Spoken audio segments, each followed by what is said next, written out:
We're under martial law, with the FCC announcing it's going to take over the internet this year and start trying to censor people. We're under martial law when they start establishing civilian inmate labor camp programs and internment facilities at Army.mil and admitting that they're, quote, preparing for civil unrest and, quote, re-education centers. They use the totalitarian Soviet term on purpose in the manual no less than more than 15 times. Look it up. And how they're going to process your social security numbers, how they're going to put different men in one area, women in others, the kids in others. Can you imagine these socialist, weirdo Bernie Sanders types in black uniforms ruling over us? I mean, oh my gosh.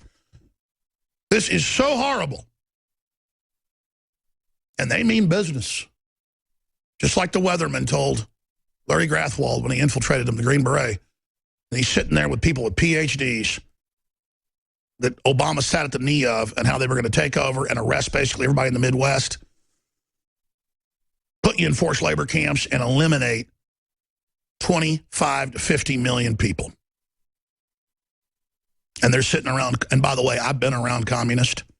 I've been around famous socialists and people I've interviewed, and you notice you never heard them or saw them on the show again, because they uncloak and go, you better join the communists. We're going to kill everybody when we take over. There's going to be blood everywhere.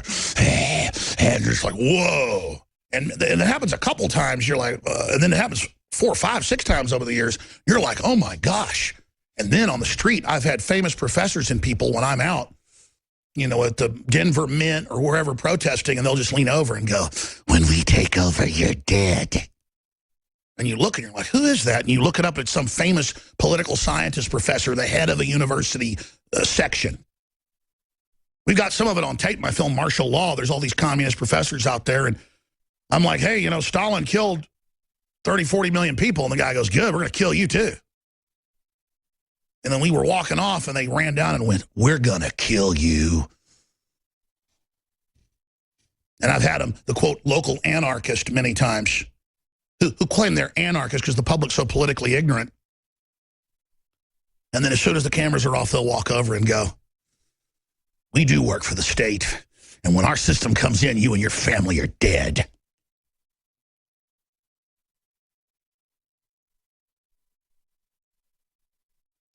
They get off on thinking about all this.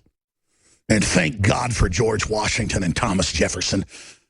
From their grave, they're holding up the republic. From their grave, they put in place the emergency backups, the warnings, the guns, the preparation.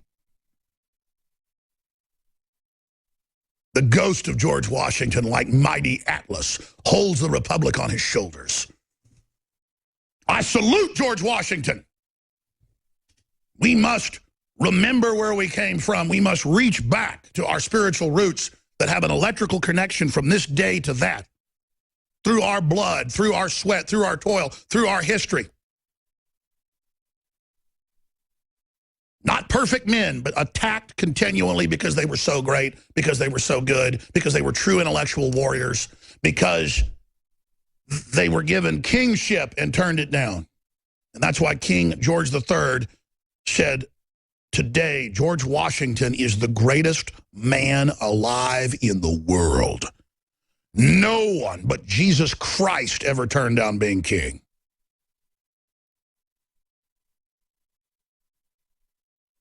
Some would make him king. Others wouldn't stand for that. They believed in humanity. They believed in the potential. They were fans of their fellow humans, not enslavers. And of course the answer would be, but they had slaves, and there were slaves all over the world at that time, and the first Declaration of Independence was written to get rid of slavery. But there would have been a civil war with the southern colonies again, so they couldn't do it. It doesn't matter. It's the time they were in. Saudi Arabia didn't abolish slavery till, what, 1963? You never hear about that. They don't take one refugee, but lecture us all day. Because we have the Christian ethic, and we have guilt, and we have a conscience. And they manipulate our conscience because they know the West is noble. Every culture is noble, but the West is noble. And there's no room for nobility and honor in this tyranny. It's an anti-human tyranny, so it hates honor first and foremost.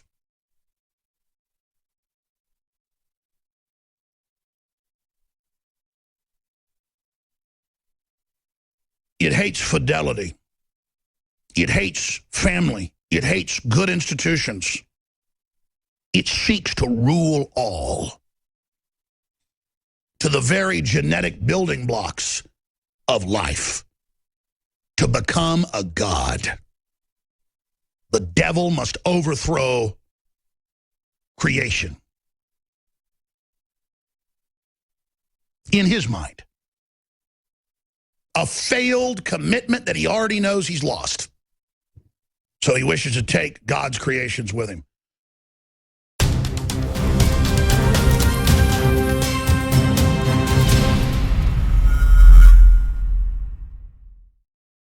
A clean, toxic-free body is the foundation of true health. Introducing Deep Cleanse by InfoWarsLife.com, a scientifically formulated blend of nanocolloidal zeolites and organic ingredients that aid the body in cleansing chemicals and toxic metals. We use only the highest quality organic herbs backed by serious research, and we still bring it to you at the best price out there. If you wish to find Deep Cleanse and experience the all-in-one cleansing, visit InfoWarsLife.com. That's InfoWarsLife.com or call 888-253-3139.